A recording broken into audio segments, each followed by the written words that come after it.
रमजान मुबारक की आमदामद मुनाफाखोर और ज़ख़ीरा अंदोज़ सरगर्म हो गए। आलू, प्याज, सब्ज़ मिर्च, खजूरें, फलों और सब्जियों की कीमतों में दुगना इजाफा कर दिया गया। खजूर 200 रुपये, आलू 40 रुपये और प्याज 100 रुपये फ़ी किलो महंगा हो गया।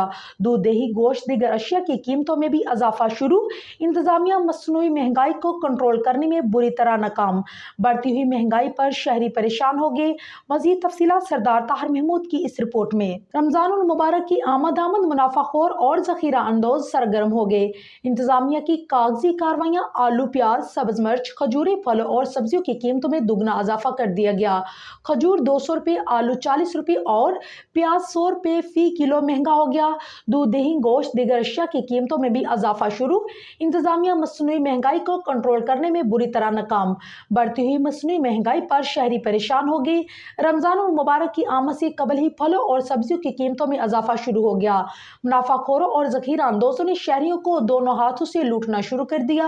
इंतजामिया मसनूई महंगाई को कंट्रोल करने में नाकाम नजर आ रही है।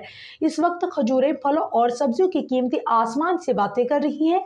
मार्केट कुछ दिन कबल तक 400 रुपये वाली खजूर अब 600 रुपये में, 100 रुपये दर्जन वाला केला 200 रुपये में, सेब 300, खरबूजा और तरबूज 200 रुपये किलो, जबकि 40 रुपये वाले आलू 70 से 80 रुपये, 150 रुपये वाला प्याज 300 रुपये किलो, सब्ज़ मिर्च 200 से 400 रुपये फ़ी किलो, टमाटर समेत दीगर सब्जियां भी गरीब की पहुंच से दूर हो चुकी हैं।